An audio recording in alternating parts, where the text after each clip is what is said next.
Hello everyone, welcome to exam टेजी। आज की इस वीडियो में हम लोग बात करने वाले हैं एमए सोशियोलॉजी और वो भी साउथ एशियन यूनिवर्सिटी से। आप लोग में से जितने भी स्टूडेंट्स को अगर मान लीजिए मालूम नहीं है तो साउथ एशियन यूनिवर्सिटी का जो है एप्लीकेशन फॉर्म ये स्टार्ट हो गया है और इसकी जो तारीख है वो 31 मार्च जो है ये आखिरी डेट है फॉर्म भरने का। तो अगर आप लोगों ने अभी तक फिल नहीं किया है फॉर्म तो प्लीज़ फिल कर दीजिए सो दैट जो है आप इसके एंट्रेंस एग्ज़ाम में बैठ सकें।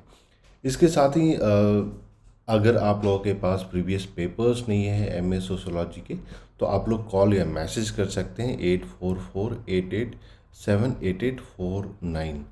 और इसके साथ ही मैं बता दूं कि एग्ज़ाम टेजी की तरफ से जो है एमए सोशियोलॉजी का टेस्ट सीरीज़ लॉन्च कर दिया गया है। तो आप लोग में से ऐसे जितने भी स्टूडेंट हैं जो जामिया के लिए, साउ के लिए, JNU DSC इन सब के लिए प्रिपरेशन कर रहे हैं तो आप इस नंबर पे कॉल या मैसेज करें।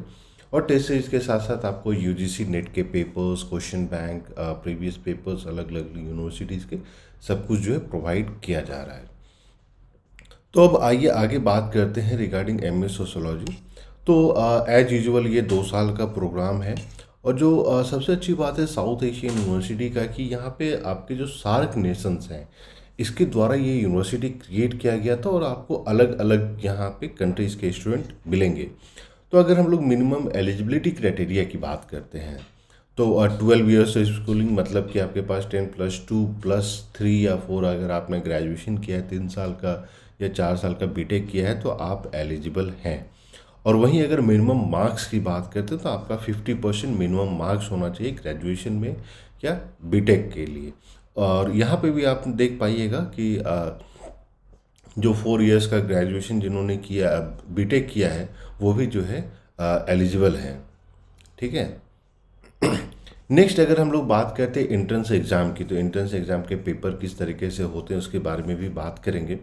लेकिन जो आपका एग्ज़ाम होगा ये ऑनलाइन एग्ज़ाम होगा या 2 घंटे का एग्ज़ाम होगा और इसमें 2 डिफरेंट सेक्शंस होंगे, सेक्शन 1 और सेक्शन 2। सेक्शन 1 भी आपका MCQ होता है और सेक्शन 2 भी MCQ होता है। लेकिन सेक्शन 2 में ये होता है कि MCQ के लिए यहाँ पे आपको पैसेज मिलेंगे और इसी पैसेज के बेसिस पे ही आपको MCQ पूछा जाएगा और सेक्शन 1 में कोई भी पैसेज नहीं होता है। तो सेक्शन 1 में आपके पास टोटल 26 क्वेश्चंस पूछे जाएंगे और वहीं सेक्शन 2 की अगर हम लोग बात करते हैं तो यहाँ पे आपको टोटल 24 क्वेश्चंस पूछे जाएंगे। ठीक है। और यहाँ पे आप यहाँ पे देख पाइएगा कि section 1 will have 6 multiple choice question 1 marks each. ठीक है। और requires student to answer multiple choice question of reading passage और 24 मार्क्स। तो कभी कभी यहाँ पे ये भी होता है कि 2 पैसेज दे दिए जाते हैं और हर एक क्वेश्चन जो है 2 मार्क्स का होता है।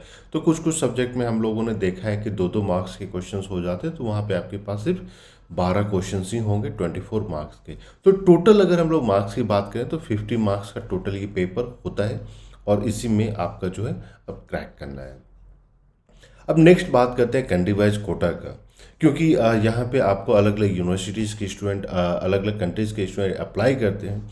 तो इंडिया का जो सीट है ये 50% सीट है। अब यहाँ पे आप देख पाइएगा कि यहाँ पे दिया नहीं गया है कि टोटल कितना एडमिशन हुआ था, लेकिन इसके लिए हम लोग जो है आपको अलग से बताएंगे कि लास्ट ईयर कितने स्टूडेंट्स का एडमिशन हुआ था इंडिया से। और अदर सार्क नेशन की तो फिर जानने की ज़रूरत नहीं है।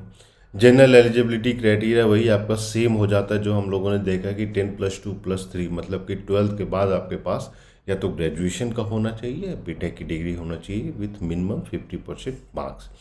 और बहुत सारे स्टूडेंट का ये भी क्वेश्चन आता था कि अगर मान लीजिए मेरा मार्क्स या जो फाइनल ईयर का है वो डिक्लेयर नहीं होता है तो उस केस में तो यहाँ पे क्लियरली दिया गया है कि जो 14 अगस्त है उस टाइम तक आपका जो है एक्सटेंड कर दिया जाएगा कि एटलीस्ट 14 अगस्त 2023 तक का आपका जो है मार्कशीट आ जाना चाहिए। तो जितने भी अप्लाइंग स्टूडेंट्स जो अपियरिंग स्टूडेंट जो 3rd ईयर में स्टूडेंट है उनका 3rd ईयर का एग्ज़ाम होना है तो या फिर आप लोग 6th सेमेस्टर में हैं या 8th सेमेस्टर में बेस्ड ऑन योर डिग्री तो आप इसमें अप्लाई कर सकते हैं। यहीं अगर हम लोग फ़ी की बात करते हैं तो सबसे पहले मैं आपको बता दूं कि 29 एंड 38 अप्रैल ये डेट है जिस दिन इनका एंट्रेंस एग्ज़ाम होगा और अगर जितने भी इंडियन कैंडिडेट्स हैं या फिर वो कैंडिडेट्स हैं जो सार्क नेशन से हैं, तो उनका जो फ़ी है वो 800 रुपी है।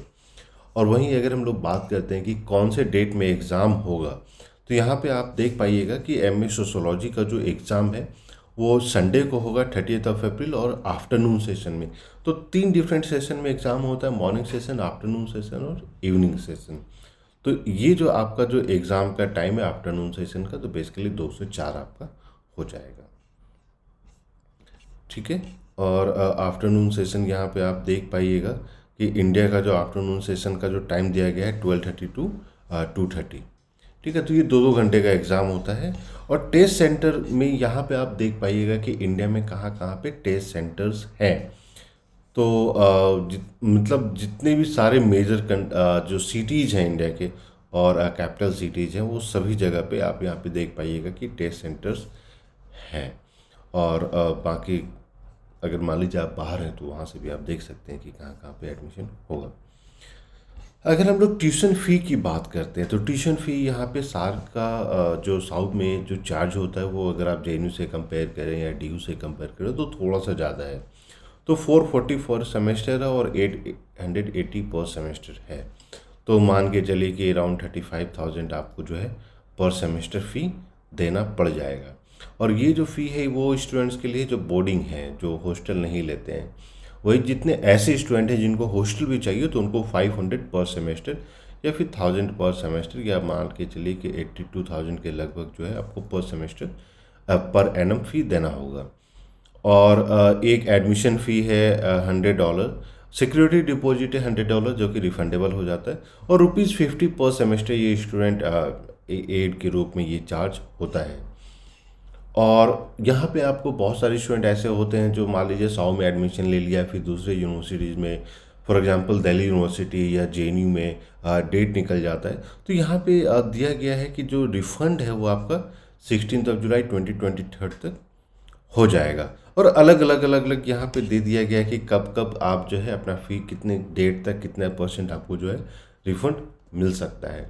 तो ये तो बात की हो जाती है, लेकिन अभी जो आपका मेजर कंसर्न होना चाहिए वो है प्रिपरेशन को लेकर। अब बात करते हैं हॉस्टल की। तो हॉस्टल ऐसा नहीं है कि बहुत बड़ा हॉस्टल है, लेकिन हाँ मैक्सिमम स्टूडेंट्स को यहाँ पे हॉस्टल मिल जाता है। और वहीं अगर हॉस्टल में एक ही जो आपको फ़ी एक्स्ट्रा देना पड़ता है पर मंथ, वो है मेस चार्ज। तो यहाँ पे आप देख पाइएगा कि $50 है, तो मान के चलिए कि 4000 जो है मेस चार्ज पर मंथ आपको देना पड़ेगा। बाकी जो इस्टेब्लिशमेंट चार्ज है वो तो आपने 440 से बढ़ाकर 500 पहले ही दे दिया है। तो वहाँ पे आपका वो सारी चीज़ें कवर अप हो जाती है। हाँ, एक यहाँ पे एडिशनल बेनिफिट है कि यहाँ पे आपको हेल्थ या इंश्योरेंस कवर मिल जाता है। अब प्लस आप कहीं पे भी मेडिसिन में कुछ भी एक्स्ट्रा पैसे खर्च करते हैं तो वो भी आपका रिम्बर्स हो जाता है। तो ये तो थी सारी इम्पॉर्टेंट चीज़ें जो साउथ एशियन यूनिवर्सिटी के लिए, एमए सोशोलॉजी के लिए हम लोगों ने सोचा कि एक बार आप लोगों से डिस्कस कर लें। और प्रिपरेशन रिलेटेड कोई भी अगर आपको हेल्प चाहिए, क्वेश्चन है, कोई भी क्वेरी है, तो आप लोग कॉल या मैसेज कर सकते हैं। और साउ का पेपर जो है, क्योंकि ये ऑब्जेक्टिव टाइप होता है, तो अच्छी बात होगी कि आप जितने ज़्यादा से ज़्यादा क्वेश्चन सॉल्व कर सकें। और इसके अलावा भी आपके पास कोई क्वेश्चन है, कंसर्न है, क्वेरी है, तो आप लोग कॉल या मैसेज करके पूछ सकते हैं और आपको सारी इन्फॉर्मेशन दी जाएगी। और टेस्ट सीरीज़ के लिए फटाफट कॉल या मैसेज करें या गूगल फॉर्म को फिल करके रजिस्टर करें, और किस तरीके से आपको टेस्ट सीरीज मिलेगा ये सारी जानकारी दी जाएगी। तो चैनल को अभी तक अगर आपने सब्सक्राइब नहीं किया तो प्लीज़ सब्सक्राइब कर लें, नोटिफिकेशन बेल भी दबा लें, सो दैट सारा इंपॉर्टेंट अपडेट्स आपको मिलता रहे। So thank you and we wish you all the best.